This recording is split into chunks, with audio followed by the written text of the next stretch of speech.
রমজানেও সকালে অরেঞ্জ করতে হয়, মানে পিটি করতে হয়, এটা থেকে রমজান মাসে এক্সটেনশন আছে। ওকে, তো পিটির কথা বললাম এই কারণে আমাদের সকালবেলা ঘুম থেকে উঠলে এবং পিটি করলে এই সময়টা ঘুম আসে। আমি এখানে নিয়মিত আসি ক্লাস থেকে, আমি এসে সবাইকে বলি আপনারা নির্দ্বিধায় ঘুমাবেন, কোনো সমস্যা নেই। বাট আমার ক্লাসে কেউ ঘুমাইছে আমি দেখি নাই। দিস ইজ মাই কনফিডেন্স যে আপনারা ঘুমোতে পারবেন না, কারণ ক্লাসটা খুব মজার হবে এবং আপনাদের ব্যক্তিগত জীবনের সাথে খুবই প্রাসঙ্গিক এবং প্রতি বছর এটা ফেস করতে হয় বলে আপনার এটার সাথে আমার এই ক্লাসের সাথে আগামী 2 ঘন্টা থাকতে হবে এবং 2 ঘন্টায় শেষ করা যায় না। আমি বহুবার কর্তৃপক্ষকে বলেছি যে এটাকে 3 ঘন্টা করা যায় কিনা, হয়তো তারা ইনকাম ম্যানেজ করতে পারছে না বলে করা যাচ্ছে না। ওকে, আমরা একটু আগাই, দ্রুত না গেলে শেষ করতে পারবো না। ইনকাম ট্যাক্স রুলস এবং রিটার্ন প্রিপারেশন, আমাকে আজকে যে টপিকস দেওয়া হয়েছিল সেটা দেখলাম। আমরা রুলসের কিছু জিনিস জানবো যেটুকু জানা আমাদের জন্য প্রয়োজন। আয়করের ইতিহাস ঘেটে আসলে লাভ নাই। আমাদের সব আইনের মতোই বাংলাদেশের সব আইনই কলোনিয়াল আইনের একটা লিগেসি আছে, ইনকাম ট্যাক্স আইনও তার ব্যত্যয় নাই। আমরা 1860 সালের একটা আয়কর বিল ছিল, সেটি দিয়ে চলছিল। এরপরে 1922 সালে এসে আরেকটা আয়কর আইন হয়। তারপরে বাংলাদেশ স্বাধীন হওয়ার পর 1984 সালে একটা অর্ডিন্যান্স হয়, সেই অর্ডিন্যান্স দিয়ে আমরা চলছিলাম, ইনকাম ট্যাক্স অর্ডিন্যান্স 1984। সর্বশেষ 2023 সালে এসে আমরা আয়কর আইন করেছি সম্পূর্ণ বাংলায়, করদাতাদের সুবিধার্থে এবং স্টেক হোল্ডারদের সুবিধার্থে এটিকে বাংলায় করা হয়েছে, ইংলিশ ভার্সনও আছে। আমরা এখন এই 2023 সালের আয়কর আইন দিয়ে ইনকাম ট্যাক্স ডিপার্টমেন্ট চলছে। কর আহরণ, সংগ্রহ এবং সম্পাদন সবই এই 2023 সালের আয়কর আইন দিয়ে চলছে। 2023 সালের আয়কর আইনে অন্যান্য আইনের মতো বা সংবিধানের মতোই 25টি অংশ, 345টি ধারা এবং 8টি তফসিল নিয়ে গঠিত, যেটা নর্মালি একটি আইনের থেকে থাকে, বিভিন্ন ধারা, তফসিল এবং অংশ থাকে। সেরকম আমাদের 25টি অংশ, 345টি ধারা এবং 8টি তফসিল। ওকে, করের প্রকারভেদ এটা আমরা সবাই একদম হাই স্কুলে পড়ে আসছি, প্রত্যক্ষ কর, পরোক্ষ কর, এটা নিয়ে আলোচনা না করি। আমরা প্রত্যক্ষ কর নিয়ে কাজ করি, ইনকাম ট্যাক্স ডিপার্টমেন্ট প্রত্যক্ষ কর নিয়ে কাজ করে। এখানে আমরা we collect 3 types of taxes. This is why we called Department of Taxes, or I am Joint Commissioner of Taxes. Because why we collect 3 types of taxes. 3 রকমের ট্যাক্স কি আমরা আদায় করি? আমরা ইনকাম ট্যাক্স আদায় করি, ট্রাভেল ট্যাক্স আদায় করি, আর একটা গিফট ট্যাক্স আদায় করি। এই তিনটি নিয়ে আমি খুবই সংক্ষিপ্তভাবে একটা বেসিক কনসেপ্ট দিব। ইনকাম ট্যাক্স করতে আপনারা যা ইনকাম করেন সেটার উপর যে ট্যাক্স হয় সেটা ইনকাম ট্যাক্স। এটা তো খুবই সহজ, সেটা নিয়ে আমরা আগামী 2 ঘন্টা আলোচনা করব। ট্রাভেল ট্যাক্স হচ্ছে আপনারা যদি কোথাও জার্নি করেন, অ্যাব্রোড আর ডোমেস্টিক ফ্লাইটে কোথাও যান, তাহলে আপনারা একটি ট্রাভেল ট্যাক্স দেন।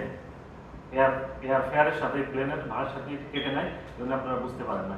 এটা আগে ইন্টারন্যাশনাল ট্রাভেলিং ছিল, এখন সেটা ডোমেস্টিকেও করা হয়েছে।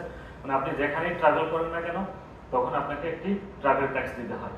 এটাকে আমরা ইনকাম ট্যাক্স ডিপার্টমেন্টে কালেক্ট করে।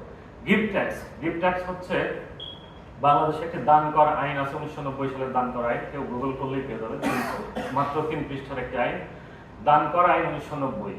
এই আইনে বলা হচ্ছে যে কেউ যদি কাউকে দান করে, সেই দানটা যদি ফার্স্ট ব্লাডের মধ্যে হয়, ফার্স্ট ব্লাড মিন মা বাবা ভাই বোন, এই তো ফার্স্ট ব্লাড তো তাই মিন করে, তাহলে দান কর প্রযোজ্য নয়, তার জন্য দান কর দিতে হয় না। যদি এর বাইরে কেউ কাউকে দান করে, তাহলে সেই দানের ক্ষেত্রে নির্দিষ্ট রেট আছে, সেই রেট অনুযায়ী দান কর দিতে হয়।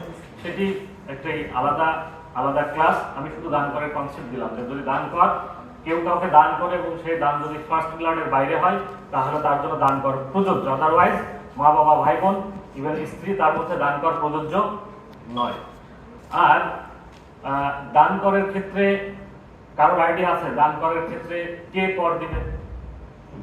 দানদাতা না দান গ্রহীতা? গ্রহীতা। দানদাতা কর দিবে। কেন? কারণ যে দান নিচ্ছে তার তো আসলে সক্ষমতা নাই বলে সে দান দিচ্ছে, আবার সে কর দিবে কেন? তাহলে যে দান দিচ্ছে তার হয়তো আল্লাহ তাকে সক্ষম করেছে, সক্ষমতা আছে বলেই যে দান দিবে সেই করটা দিয়ে তারপর আবার দান করবে। ওকে, এই 3 রকমের কর আমরা সংগ্রহ করি, দান কর, গিফট ট্যাক্স এবং আয়কর। এই 3টি আমরা সংগ্রহ করে থাকি। এই 3টি প্রত্যক্ষ কর, ডিরেক্ট ট্যাক্সেস। প্রত্যক্ষ কর, পরোক্ষ কর আলোচনা করে ফেলেছি। পরোক্ষ করের মধ্যে আছে ভ্যাট, যেটা কাস্টমস ডিপার্টমেন্ট কাজ করে। আসলে customs, excise and VAT department যেটি নিয়ে কাজ করে, সেটা হচ্ছে পরোক্ষ কর। এটি একটু আলোচনা বিষয় আয় বর্ষ এবং কর বর্ষ। আয় নিয়ে বিস্তারিত আয়ের 8টি চ্যাপ্টার আছে, 8টি চ্যাপ্টার, প্রত্যেকটি চ্যাপ্টার আলাদা আলোচনা করব। আয় বর্ষ এবং কর বর্ষ। আমরা এখন কোন ফাইন্যান্সিয়াল ইয়ারে আছি? 24-25। এই 24-25 শেষ হবে আমাদের 30 জুন। এই আয় বর্ষে আমরা যেটি আয় করব, এটি আয়ের উপর তো আমরা কর দিব পরের বছর, তাই না? যখন পরের বছর কর দিব তখন কোন ফাইন্যান্সিয়াল ইয়ার হয়ে যাবে? 25-26। তাহলে 24-25 এর ইনকামের জন্য আমরা যে ট্যাক্স দিব, সেই ট্যাক্স যখন দিব তখন অলরেডি 25-26 হয়ে যাবে। এই জন্য আমরা এই 24-25 কে বলবো আয় বর্ষ। আর এই আয়ের জন্য যখন কর দিব তখন আরেকটি আয় বর্ষ শুরু হয়ে যায়, সেটাকে ডিফারেন্সিয়েট করার জন্য আমরা আরেকটি কর বর্ষ বলেছি। তখন আমরা বলবো সেটি 25-26 কর বর্ষ। মানে যে আয় বছরে আপনি আয় করেন তার পরের বছরে যে সময়টা কর দেন সেটি হচ্ছে কর বর্ষ। তাহলে আপনারা ইতিমধ্যে যে বছরে রিটার্ন দিয়ে ফেলেছেন সেটি ছিল 24-25 কর বর্ষের রিটার্ন। সেটার জন্য আয় বর্ষ ছিল কত? 23-24। Very simple.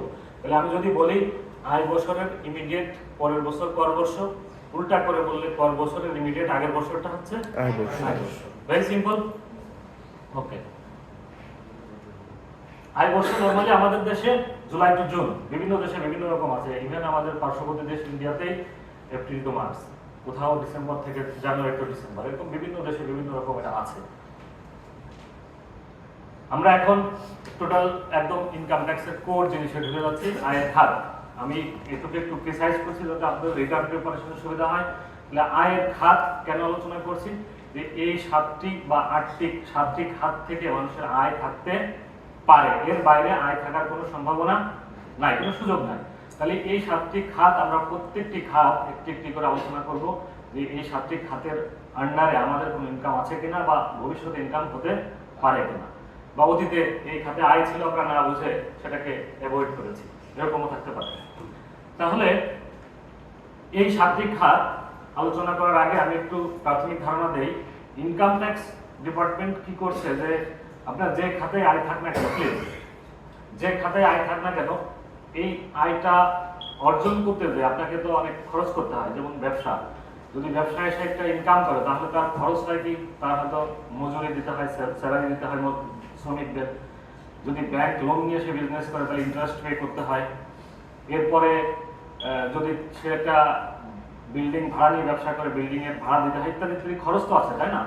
তাহলে প্রত্যেকটা হেডস অফ ইনকামে যখন ইনকাম আর্নিং হবে সেই আর্নিং এর এগেইনস্টে একটা খরচ আছে। আমরা প্রত্যেকটা হেডেই সেই আর্নিংস আলোচনা করবো এবং খরচটা এক্সপেন্ডিচার আলোচনা করবো করে দেখবো যে ইনকাম ট্যাক্স ডিপার্টমেন্ট কোন আর্নিং এর বিপরীতে কতটুকু এক্সপেন্ডিচার অ্যালাউ করে। এক্সপেন্ডিচার অ্যালাউ করার পরে যে নিট আয়টা থাকবে সেটাকে আমরা বলবো নিট ট্যাক্সেবল ইনকাম বা নিট করযোগ্য আয়। বিষয়টা একটু আমি ধারণা দিতে পেরেছি। প্রত্যেকটা হেডেই যে ইনকাম হবে সেই ইনকাম করতে যে ইনকাম ট্যাক্স ডিপার্টমেন্ট কতটুকুকে খরচ হিসেবে অ্যালাউ করবে, যেটা খরচ নেওয়ার পরে যেটা থাকবে সেটি হচ্ছে আপনার ইনকাম। এই ইনকামটা হচ্ছে করযোগ্য আয়। ওকে, তাহলে আমরা প্রথমে চাকরি হতে আয় নিয়ে আলোচনা করব। চাকরি হতে আয় এই হেড মানে আয়ের ধারা বা খাত, এই হেডটার আগে নাম ছিল বেতন হতে আয়। তো আয়কর আইন 2023-এ এই হেডটার নামই চেঞ্জ করে চাকরি হতে আয় করা হয়েছে। কি কারণে? বেতনের বাইরেও আসলে অনেক কিছু থাকতে পারে, সেই জন্য এটাকে চাকরি হতে আয় ধরা হয়েছে। সেটা আমরা আলোচনার মধ্যে গেলেই বোঝা যাবে। ওকে, চলে যাই চাকরি হতে আয়। এটা আয়কর অর্থাৎ আয়কর আইন 2023-এর 32 ধারায় আলোচনা করা হয়েছে। নিম্নবর্ণিত আয়সমূহ চাকরি হতে অন্তর্ভুক্ত হবে। কি কি আছে? চাকরি হতে প্রাপ্য বা প্রাপ্ত যে কোনো প্রকার আর্থিক প্রাপ্তি, বেতন ও সুযোগ সুবিধা দিয়ে, এখানে 3টি শব্দ নিয়ে আমি আলোচনা করব। প্রাপ্য বা প্রাপ্ত, চাকরি হতে প্রাপ্য বা প্রাপ্ত। প্রাপ্য বলছে কেন? যেটি আমি একটি কাজ করে ফেলেছি বা আমি একটা সার্ভিস দিয়েছি, সেই সার্ভিস এগেইনস্টে আমি এখন কোনো কিছু পাবো, সেটা আমার প্রাপ্য, তাই তো? আর প্রাপ্ত যেটা অলরেডি পেয়ে ফেলেছি আমি বা পেয়ে গেছি। তাহলে প্রাপ্যটা মানে আমাকে এখনো পে করা হয় নাই বাট আমার পাওয়ার কথা ছিল, সেটাও আপনার চাকরি আইন অন্তর্ভুক্ত হবে। কেন এরকম হতে পারে?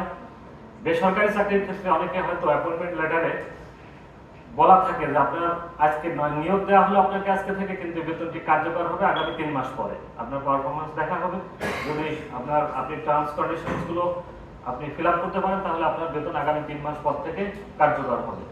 তো এই 3 মাসের মধ্যে যদি জুলাই শেষ হয়ে যায় তাহলে তো তার একটি অর্থ বছর শেষ হয়ে যাচ্ছে। এই বেতনটা তো সে হয়তো অগাস্টে পেয়ে যাবে, তাহলে এটা তার প্রাপ্য বেতন, সে আসলে পাবে ধরে নিয়ে এটাকে দিতে হবে। আবার কারো যদি জব উইথ হেল্ড থাকে, কেউ যদি সাসপেনশনে থাকেন বা উইথ হেল্ড থাকেন, তাহলে তার এই সাসপেনশন শেষ হওয়ার পরে এককালীন অনেক সময় বকেয়া বেতন পেয়ে থাকেন না, তাহলে এটাও তার প্রাপ্য বেতন। এই প্রাপ্য বেতনটা আপনি ইচ্ছে করলে যখন একবারে 7-8 বছরেরটা পাবেন আপনার সাসপেনশন শেষ হওয়ার পরে, তখন 7-8 বছরের বেতন যদি আপনি একসাথে দেখান তাহলে স্ল্যাব অনেক বেড়ে যাবে, তাই না? মানে আপনার বেতন হয়তো 6 লাখ টাকা, যদি 6 বছরের একসাথে 36 লাখ হয়ে যাবে, তো 36 লাখে কি হবে, আপনার ওই রেটটা চলে যাবে 25%, আপনার করের বোঝা অনেক বেড়ে যাবে। এই জন্য ইনকাম ট্যাক্স আইন আপনাকে সুযোগ দিয়েছে যে আপনি ইচ্ছে করলে এটি আপনি ভবিষ্যতে যদি পাবেন, যেটি আপনার প্রাপ্য অ্যাকচুয়ালি, সেটা আপনি এই বছরে দেখিয়ে দিতে পারেন। ইনকাম ট্যাক্সের সবসময় মনে রাখবেন, কোনো আইন নিয়ে যদি কোনো অ্যাম্বিগুইটি তৈরি হয় তাহলে benefit of doubt always goes to the tax pairs. Benefit of doubt ক্রিকেটে যায় কার পক্ষে? ব্যাটসম্যানের পক্ষে। তার মানে ধরে নেন আপনারা ব্যাটসম্যান, মানে ইনকাম ট্যাক্সের যে কোনো বিষয় নিয়ে যদি কোনো অ্যাম্বিগুইটি থাকে, কোনো কনফিউশন থাকে, তাহলে সেই কনফিউশনের বেনিফিট সবসময় করদাতার পক্ষে যায়, ইনকাম ট্যাক্স ডিপার্টমেন্টের পক্ষে না। তো এইটুকুর জন্য বললাম যে প্রাপ্য এবং প্রাপ্য বেতন, আর্থিক প্রাপ্তি, বেতন ও সুযোগ সুবিধা। সুযোগ সুবিধা আমরা কেন বলছি? সুযোগ সুবিধা আমরা এই জন্য বলছি, বেসরকারি চাকরিতে অনেক সময় এরকম হয় যে চাকরির শর্তে বলা হয়েছে যে হয়তো কোনো কোম্পানির একজন এমডি কে অ্যাপয়েন্টমেন্ট দেওয়া হয়েছে, বলা হয়েছে উনি তার চাকরির পাশাপাশি একটি ফুল ফার্নিশড ফ্ল্যাট পাবেন, একটি গাড়ি পাবেন, বাসায় ইভেন বাসায় একটি কাজের বুয়া পাবেন, ইত্যাদি ইত্যাদি থাকে। তাহলে আমরা তখন ইনকাম ট্যাক্স ডিপার্টমেন্ট কি করি, যে উনি একটি কাজের বুয়া তার এমপ্লয়ার থেকে পেয়েছেন, তাহলে উনি যদি কাজের বুয়া বাসায় ভাড়া নিতেন বা উনি যদি কাউকে নিতেন, তাহলে তার জন্য কি পরিমাণ খরচ হতো, সেই খরচটাকে ওনার আয় হবে না? কমন সেন্স তো তাই বলে। এই জন্য বলছে যে অন্যান্য সুযোগ সুবিধা, এরকম উনি যে বাড়িটা পেয়েছেন তার কোম্পানির কাছ থেকে, এই বাড়িটা যদি উনি ভাড়া নিতেন তাহলে কত টাকা খরচ হতো, সেটাকে ওনার আয় হিসেবে গণ্য করা হবে, এটা ওনার আয় অ্যাকচুয়ালি। এই জন্য আমি কয়েকটা শব্দ নিয়ে আলোচনা করলাম, প্রাপ্য, প্রাপ্ত এবং আর্থিক প্রাপ্তি তো আমরা জানি, বেতন জানি, এবং সুযোগ সুবিধা বলতে এই টাইপের আরো বিকিউলার বিচিত্র ধরনের সুযোগ সুবিধা চাকরিতে নিয়ে থাকে। আমরা সেই দিকে আর না যাই, যেহেতু আমরা সরকারি চাকরিতে এখানে এর চেয়ে বেশি কথা না বলি। কর্মচারী শেয়ার স্কিম হতে হচ্ছে, এটা একদমই বেসরকারি কর্মচারীদের জন্য, যারা একটা কোম্পানিতে চাকরি করে সেই কোম্পানির হয়তো আবার সে শেয়ার কিনতে পারে, সেই সংক্রান্ত একটা বিস্তৃত আলোচনা, এটা আমরা আলোচনা না করে, আমাদের যেহেতু এই টাইপের ইনকাম থাকার সম্ভাবনা নাই। কর অনারোপিত বকেয়া বেতন, যেটি বললাম যে কারো জব উইথের থাকলে এই বিপটা হচ্ছে কিসের, একটা শব্দ হচ্ছে যে ওকে কর, আচ্ছা ওকে, তাহলে কর অনারোপিত বকেয়া বেতন আমরা কি বললাম, যদি কেউ একবারে 8-10 বছরের বেতন পেয়ে থাকেন, যে বেতনের উপর উনি কখনো কর দেন নাই, এই জন্য বলা হচ্ছে কর অনারোপিত বকেয়া বেতন। অতীত বা ভবিষ্যতের কোনো নিয়োগকর্তা হতে প্রাপ্ত যে কোনো অঙ্ক বা সুবিধা, এটি বেসরকারি জবের ক্ষেত্রে হয়ে থাকে। তাহলে আমরা যারা সরকারি চাকরি করি, আমি আগেই বলেছি যে প্রত্যেকটা হেডে আপনি যে ইনকাম করবেন, এই ইনকামের বিপরীতে সরকার বা ইনকাম ট্যাক্স ডিপার্টমেন্ট আপনাকে একটি খরচ এলাও করবে, তাই না? তো আপনার আমার সরকারি চাকরি করতে এই যে আর্নিং, সেটা আর্ন করতে কি খরচ হয় আমাদের? যেমন ব্যবসায়িক বেতন দিতে হয়, শ্রমিকের দোকান ভাড়া নিলে ভাড়া, আমাদের ক্ষেত্রে কি খরচ হয়? সময়। সময় তো সবারই খরচ হয়, সবাই তো সবারই খরচ হয়, এবং তাদেরও হয়। আমাদের আসলে খরচ বলতে আপনি যদি বলেন যে আমার খরচ হয়, আমি যাতায়াত করি, আমি হয়তো আমার যদি সরকারি গাড়ি না থাকে পথে খরচ হয়, আমি একটি টাই পরছি, একটি স্যুট পরেছি, এটার জন্য আমার এগুলো ড্রেস কিনতে হয়, এগুলোই তো খরচ, তাই না?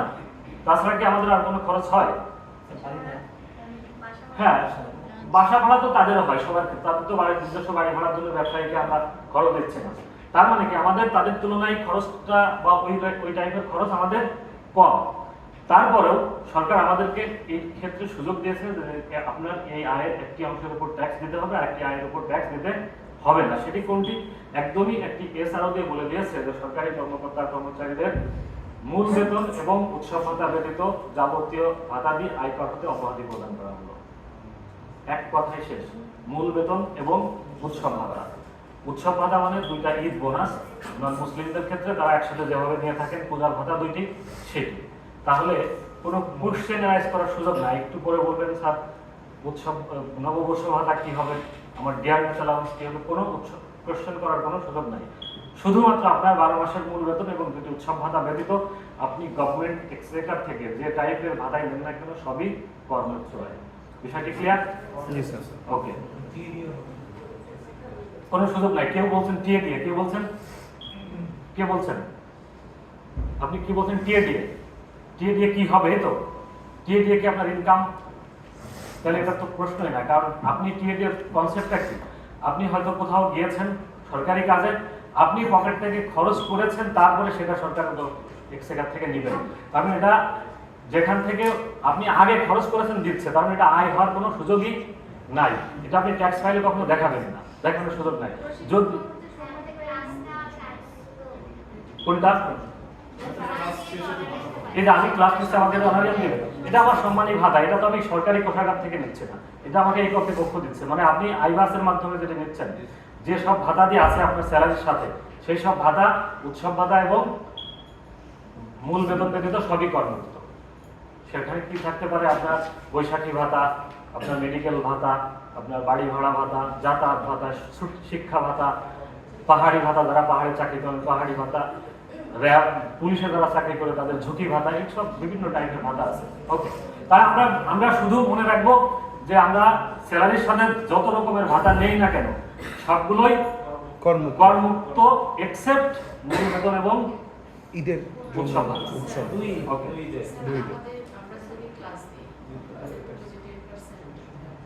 আচ্ছা 10% ট্যাক্স কেটে নেন, মানে তার মধ্যে আপনি ট্যাক্স কেটেই নিচ্ছেন, তার মানে ট্যাক্স এটা যদি করযোগ্য না হতো তাহলে তো ট্যাক্স কাটতেন না, এটা অবশ্যই করযোগ্য।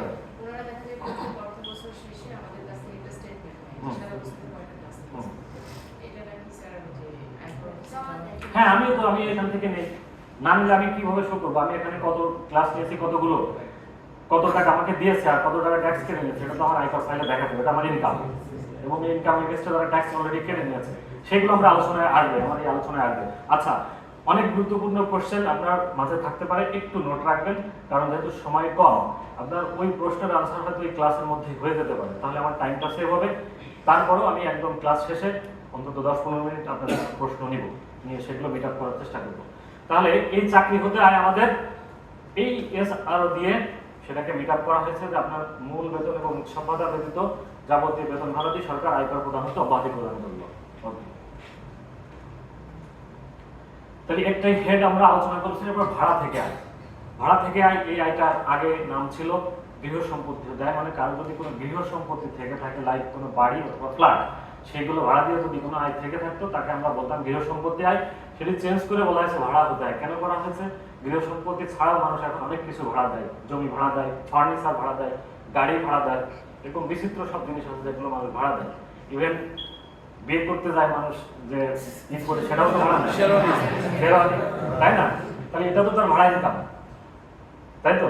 সেটাকে ভাড়া ইনকামও দেখাতে পারে, বিজনেস ইনকামও দেখাতে পারে।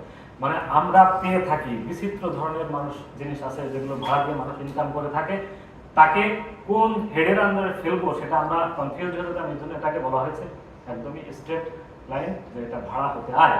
তাহলে ভাড়া হতে আয় কি কি বলছে? আসবাবপত্র, ফিক্সার, ফিটিংস যাহা উক্ত গৃহের সম্পত্তির অবিচ্ছেদ্য অংশ। আমরা জানি যে গুলশান, বাড়িধারা এবং ওই পশ এরিয়াতে আমরা বলি ডিপ্লোমেটিক জোন, এইসব জায়গায় অনেক বাড়ি আছে যেগুলো ওয়েল ফার্নিশড, ফ্ল্যাট, মানে এভরিথিং থাকে। আপনি শুধু একটি সুটকেস নিয়ে যে বাসায় উঠবেন, আবার যেদিন বেরোবেন বেরোয় চলে আসবেন, মানে সবই সেখানে থাকে। তো নর্মালি সেই বাড়িগুলোর ভাড়া অনেক হাই। তো সেগুলোর ক্ষেত্রে কি হয়, তার যে ফার্নিচার, বাড়ির মালিক যে ফার্নিচারগুলো ওখানে দিয়েছে, তাহলে সেটারও ভাড়া নিচ্ছে সে। এই জন্য আমরা বলছি যে বাড়ির যে অবিচ্ছেদ্য অংশ, বাড়িতে যদি ফার্নিচার ফিটিংস থাকে সেগুলো বাড়ির অংশ, এবং সেই ভাড়া থেকে ভাড়া হতে আয় হবে। কেউ কারখানা, ভবন ভাড়া দেয়।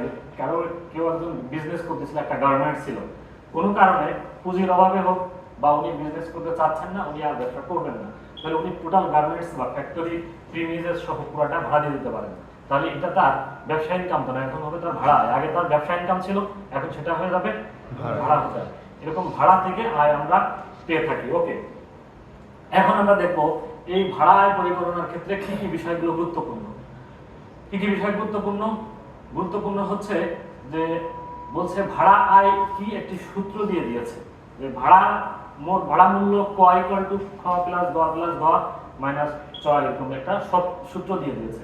তাহলে এই সূত্রগুলো আমরা দেখবো যে কি ক বলছে মোট ভাড়া মূল্য, মানে আমরা ভাড়াটা কতটুকু করযোগ্য হবে, নিট করযোগ্য ভাড়া কি হবে, মানে এখানে ভাড়া পাওয়ার ক্ষেত্রে আমার তো কিছু খরচ আছে। কি খরচ আছে?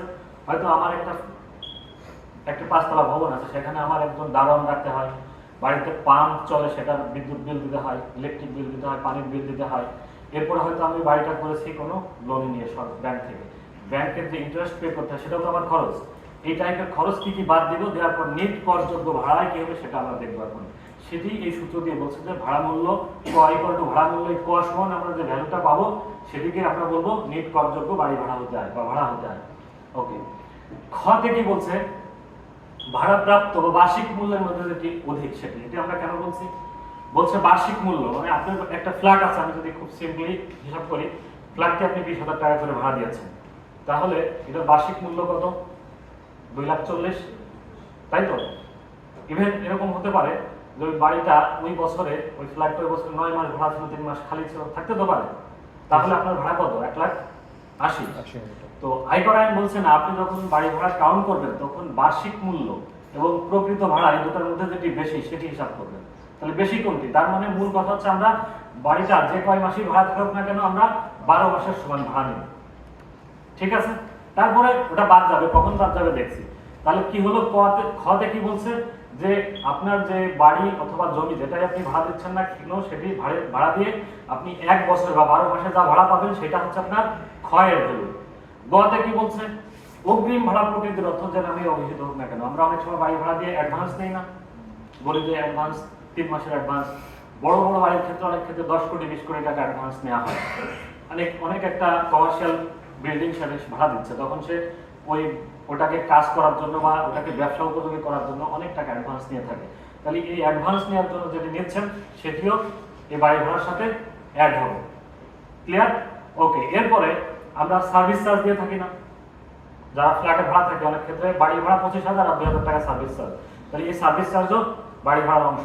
এরপরে থাকতে পারে অনেক জায়গায় সালামি নিয়ে থাকে, সালামি নামে বলে এটাকে আমার এখানে উঠতে হলে সালামি দিতে হবে 1 লাখ টাকা। তার মানে বলছে আপনি বাড়ি ভাড়ার সাথে অন্য আর্থিক যে সুবিধাই নেন না কেন এটা আপনার বাড়ি ভাড়ার অংশ হবে। গ আর ঘতে কি বলছে, খ ও গতে উল্লেখ না এরকম যে কোনো অঙ্ক বা সুবিধা, মানে অনেক ক্ষেত্রে পুরান ঢাকাতে দেখা যায় বিভিন্ন বিচিত্র নামে তারা এই আয়কর আইনকে আয়কর ফাঁকি দেওয়ার জন্য বলছে আমি অগ্রিমও নেই, তারপরে কি বলে ওই সার্ভিস চার্জও নেই, সে একটা উর্দু নাম দিয়ে বলে আমি এটা নিচ্ছি, ঠিক আছে? এরকম আমরা পেয়ে থাকি। এইগুলোকে অ্যাভয়েড করার জন্য আমরা বলছি আপনি যে ধরনের আর্থিক বেনিফিট নেন না কেন সেটা বাড়ি ভাড়ার অংশ হবে। তাহলে আমরা যোগ পেলাম কি কি, ক খ গ ঘ। মূল কথা 12 মাসের বাড়ি ভাড়া সমান, এরপরে যদি আপনি অ্যাডভান্স নিয়ে থাকেন, এরপরে সার্ভিস চার্জ বা অন্য যে কোনো আর্থিক সুবিধা নিয়ে থাকেন সেগুলোর যোগফল, এর থেকে বিয়োগ হবে কি, বিয়োগ বলছে দেখেন অগ্রিম সমন্বয়। তার মানে অনেক ক্ষেত্রে কি হয় যে আপনি 3 মাসের অগ্রিম দিয়েছেন বা ওই যে একজন 10 কোটি টাকা অগ্রিম দিয়েছে, যখন ডিড এগ্রিমেন্ট করছে তখন বলছে আমি যে অগ্রিম দিলাম এই অগ্রিমটা প্রতি মাসের ভাড়ার সাথে সমন্বয় হবে। তাহলে কি আপনার আগে আপনি অগ্রিম নিয়ে ফেলছেন, এখন প্রতি মাসের ভাড়ার সাথে সমন্বয় হচ্ছে, তাহলে ওই অর্থ বছরে যতটুকু সমন্বয় হবে ততটুকু এবং এখান থেকে বিয়োগ হবে। ভেরি সিম্পল নাথিং, মানে it is more than common sense.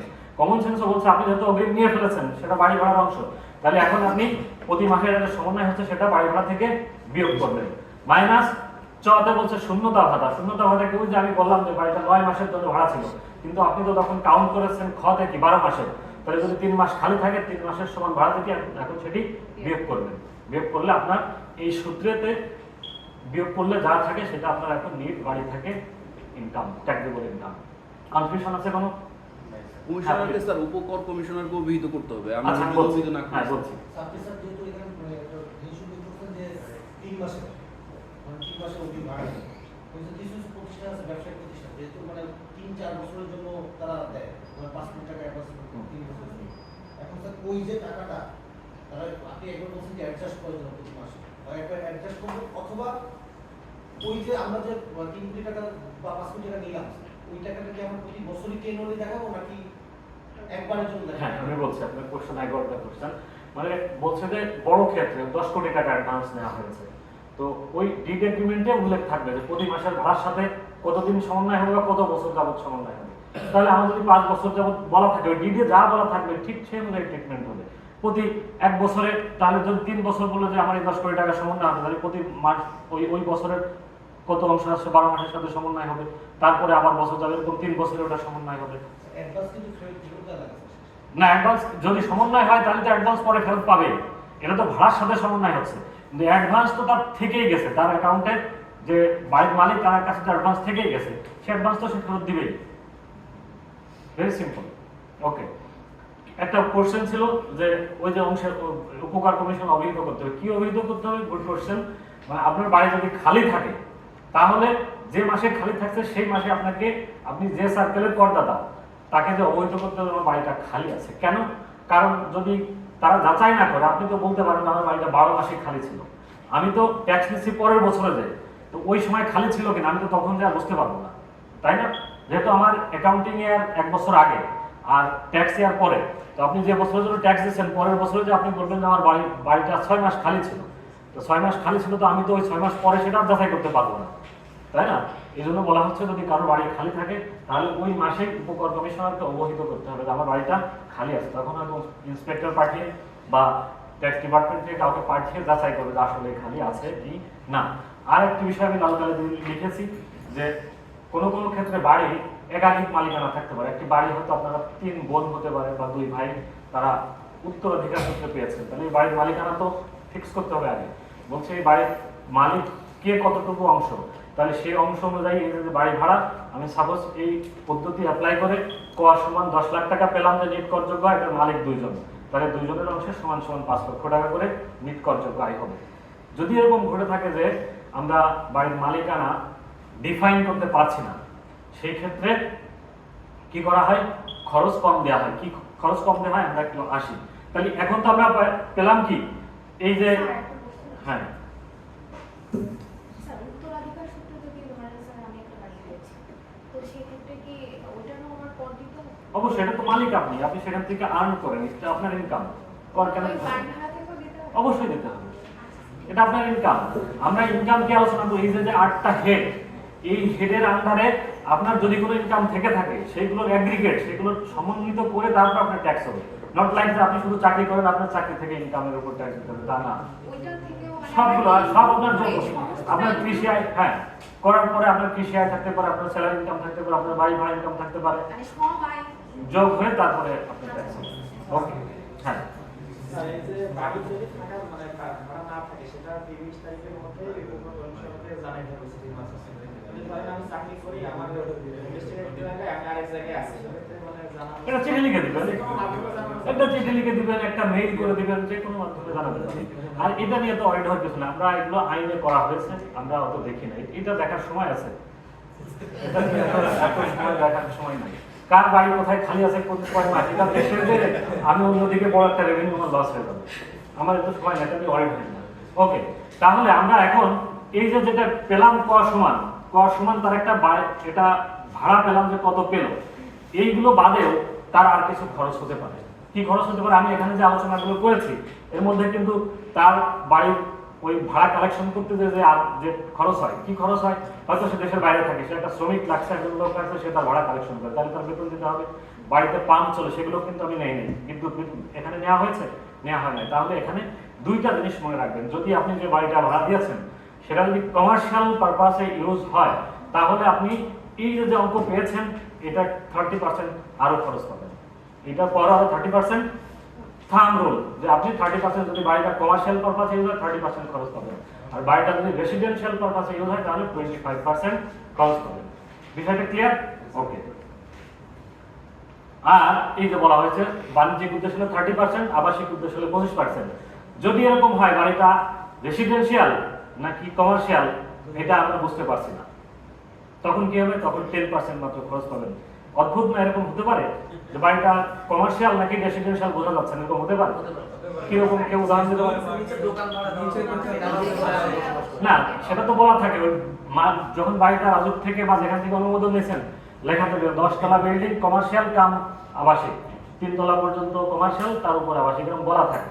এটা তো নির্দিষ্ট, তাহলে তার 3 তলার উপরে যে ভাড়া থাকবে সেটা আবাসিক আর নিচের গুলো কমার্শিয়াল। হ্যাঁ, সাবলেট হলেও তো সেটা তো আবাসিক হবে বা কমার্শিয়াল হবে। স্যার কেউ আমি বলি রেসিডেন্সিয়াল পারপোজে ভাড়া নিয়ে সে ওইখান থেকে কোনো ব্যবসা পরিচালনা করে। হ্যাঁ রাইট, কাছাকাছি গেছেন। কিরকম হতে পারে আমরা এরকম বিচিত্র জিনিস পেয়ে থাকি। একটা বলি, ধরেন কোন একজন ভদ্র মহিলা একটা ভাড়া নিয়েছেন, একটা ইউনিট ভাড়া নিয়েছেন, নিয়ে সেখানে উনি কুটির শিল্পের কাজ করেন, তাই না? ওখানে উনি আরো 2-3 জন মহিলাকে নিয়ে কুটির শিল্পের কাজ করেন এবং রাতে ওখানেই ঘুমোতেন। তাহলে এটা কমার্শিয়াল নাকি আবার বিজনেস? তার ইনকাম কিন্তু সে বিজনেস ইনকাম দেখাচ্ছে। তাহলে এটা সেখানে উনি থাকছেন আবার ব্যবসাও করতেছেন। এরকম ঘটনা ঘটতে পারে, খুব রেয়ার। আরো অনেক বিচিত্র ঘটনা আছে, আমি সেদিকে না যাই। তাহলে এটুকু আমরা জানলাম যে বাড়িটা যদি বাণিজ্যিক হয় 30%, বাড়িটা যদি আবাসিক হয় 25%, আদারওয়াইজ আমরা ডিফাইন করতে না পারলে আপনাকে 10% খরচ দিব। ধরা হতে হয় আমি আয়কর রিটার্নের যে অংশ সেই অংশে নিয়ে আসছি। এরকম একটি পেজ আছে আপনাদের আয়কর রিটার্নে।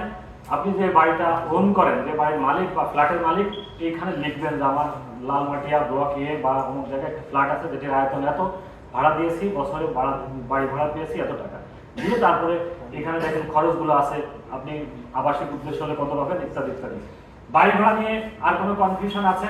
স্যার টাকাটা যখন দেখাবেন তখন কি কোনো ডকুমেন্ট শো করা লাগবে? Sorry? স্যার আপনি ভাড়া পেলেন স্যার হ্যাঁ। 1 লাখ টাকা বা 2 লাখ হ্যাঁ। টাকা পাইলেন, এখন তার সাথে খরচ হয়ে গেছে আপনার 50,000 টাকা হুম। এটার পিছনে। তো এই যে এটার পিছনে কি কোনো আচ্ছা, ডকুমেন্ট ডকুমেন্ট যদি আপনার থেকে থাকে যেটা জেনুইন, সেটা অবশ্যই পাবেন আপনি।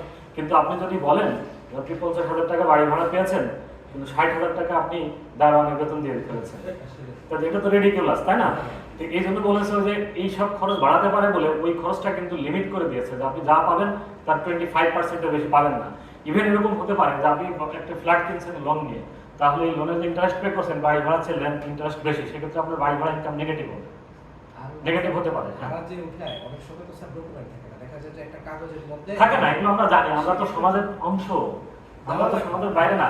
যদি আপনার ডকুমেন্ট থাকে মিনিমাম, আপনি যেহেতু সরকারি চাকরি করেন, আপনাদের প্রতি রিকোয়েস্ট, যদি আপনার কোনো বাড়ি বা ফ্ল্যাট থেকে থাকে, আপনি যাকে ভাড়া দেবেন মিনিমাম কিছু না হলে একটা ডিড এগ্রিমেন্ট করে দেবেন, এবং এই বাড়ি ভাড়াটা আপনার ব্যাংক অ্যাকাউন্টের মাধ্যমে দিবেন, কারণ আপনার একটা বৈধ ইনকাম, তাই না?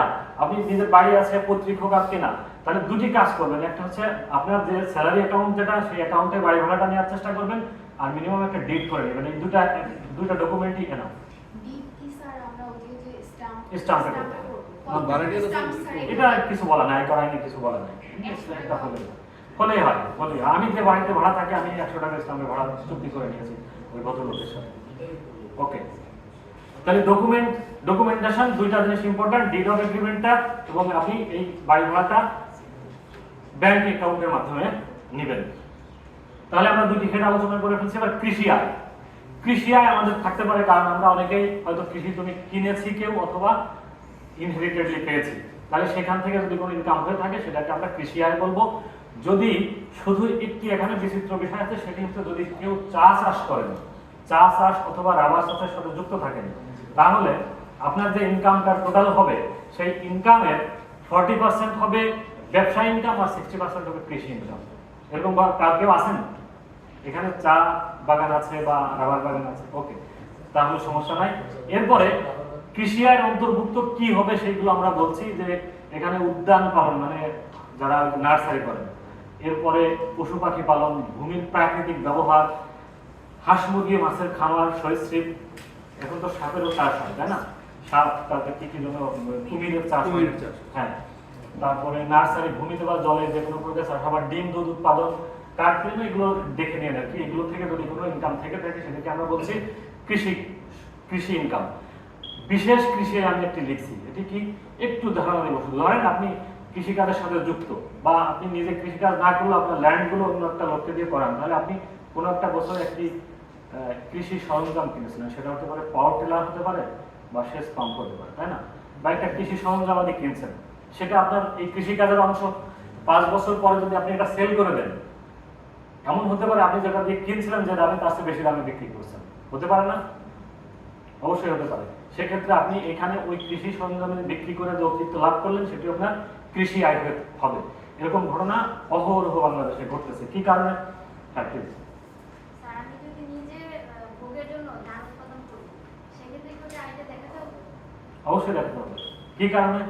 কারণ আপনার যদি উৎপাদন না থাকতো, আপনার তো বাজার থেকে চাল কিনে খেতে হতো আপনাকে, তাই না? তার মানে তো ওটা আপনার ইনকাম, আপনার অবশ্যই সেটা ইনকাম। ওকে, তাহলে আমি একটু উদাহরণ দেওয়ার জন্য বলি। আপনারা জানেন নিশ্চয় অনেকে প্রিমিয় গাড়ি যেটা এখন আমরা রাস্তাঘাটে দেখি, প্রিমিয় প্রোডাকশন বন্ধ, জানেন নিশ্চয় অনেকে 19 সাল থেকে বন্ধ। তো 19 সালে লাস্ট যারা প্রিমিয় গাড়ি কিনেছেন, আজ 5 বছর ব্যবহার করছেন, এখন ওই গাড়িটা বিক্রি করতে গেলে যারা কিনছেন তার চেয়ে 5 লাখ টাকা বেশি দামে বিক্রি করতে পারবেন। এখন 38 লাখ টাকা দিয়ে কিনছেন, এখন বিক্রি করতে গেলে আপনি 44-45 লাখ বিক্রি করতে পারবেন। কেন? প্রোডাকশন বন্ধ, এই গাড়িটা রাস্তায় ভালো চলে, এই জন্য এটা এরকমের কোনো জিনিস মানে দাম ব্যবহার করার পর দাম বাড়তে পারে। তাহলে এরকম যদি কোনো কৃষিজ সরঞ্জামাদি আপনি বিক্রি করেন, সেখান থেকে যদি কোনো ইনকাম থাকে, এরকম থাকার সম্ভাবনা খুবই কম আপনাদের। তারপর আমি জাস্ট কনসেপ্টটা দিয়ে রাখলাম।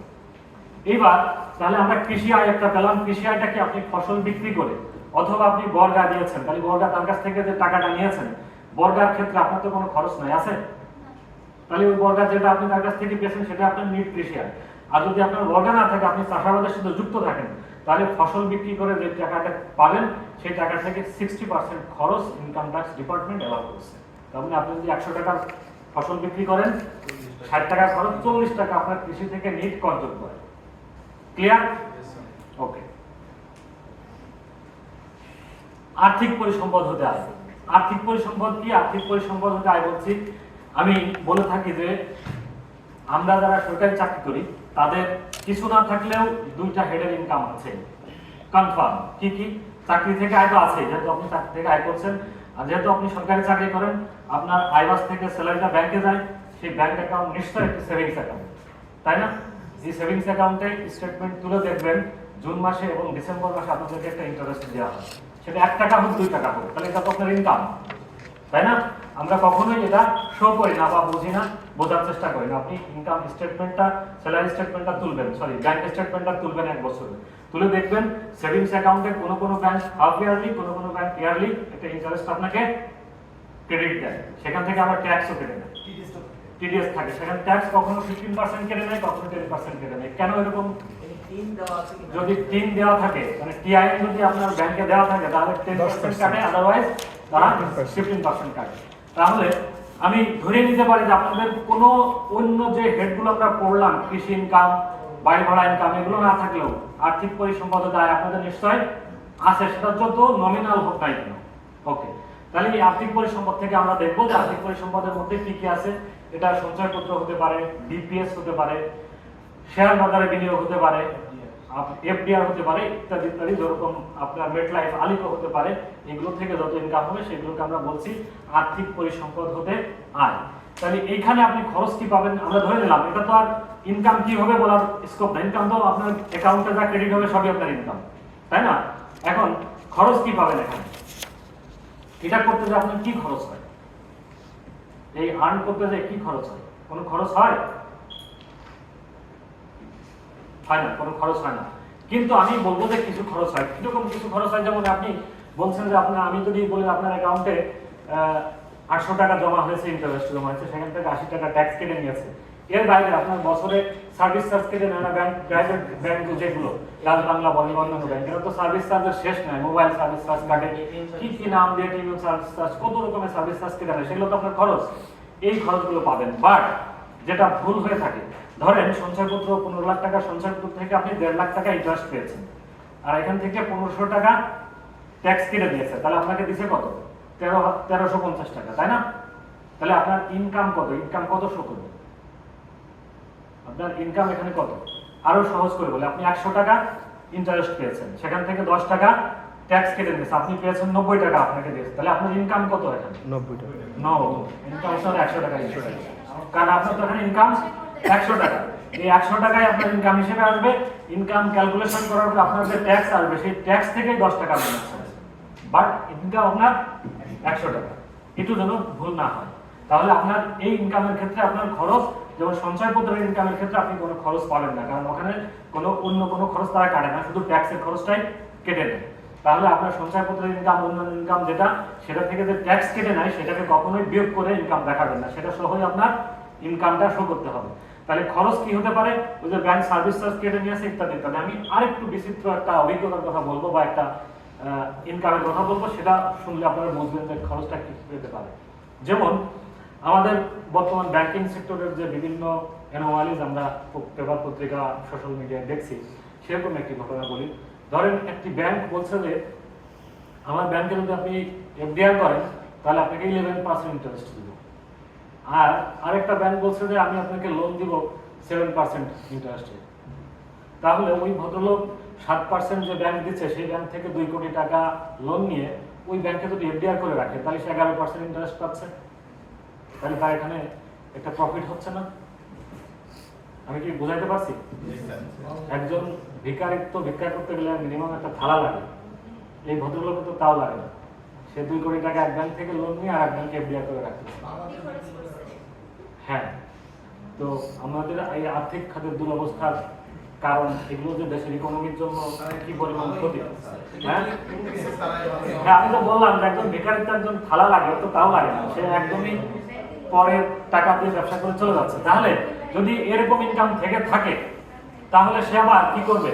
দেখেন, সে তো ওই ব্যাংকের টাকা দিয়ে আর এক ব্যাংকে ব্যবসা করে ইনকাম করছে, আবার সে যে ব্যাংক ইন্টারেস্ট ইনকাম শো করতেছে, ইনকাম থেকে আবার বলতেছে আমি তো ইন্টারেস্ট পে করছি, তাহলে সেই ইন্টারেস্ট পে করার জন্য যেটা সেটাও আবার এখান থেকে বিয়োগ করে সে নেট আয় দেখাচ্ছে।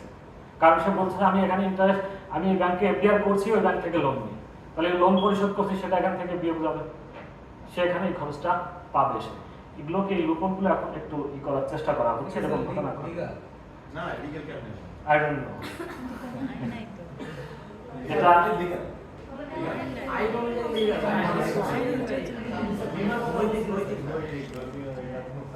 বিমার কথা বলছিলেন স্যার, এখানে ডিফার্ড এনিউইটি নামে একটা শব্দ আছে স্যার। আমরা টাকা বিশেষ করে স্যার আমরা যদি কোনো একটা বিমাতে স্যার যদি আমার 1,12,000 টাকা জমা হয়, ওইখানে স্যার এনিউইটির ক্ষেত্রে দেখা যাচ্ছে যে এখানে আমার 45,000 টাকা শো করতেছে। কেন এটা রেয়াত শব্দ মানে রেয়াত বিষয়টা কর রেয়াত। ও কর রেয়াত কত পাবেন? কর রেয়াত স্যার এখানে ডিফার্ড এনিউইটি এটার মধ্যে আসলে আমি কোশ্চেনটা ধরতে পারি না আসলে। মানে স্যার ওই যে কর রেয়াত জিনিসটা কি? হ্যাঁ, আচ্ছা রেয়াত আমি আলোচনা করব। রেয়াত আমার আসে, রেয়াত আমার একদম আচ্ছা বুঝছি, আমি এটা পেয়ে যাবেন, আপনি আমার ক্লাসের মধ্যে পেয়ে যাবেন, একটু পরে এটা পেয়ে যাবেন। ওকে, যদি তারপরেও না পান আমাকে শেষে আবার বলবেন। তাহলে আমরা আর্থিক পরিসম্পাদিত আয় আর একটা হেডস অফ ইনকাম আলোচনা করে ফেললাম।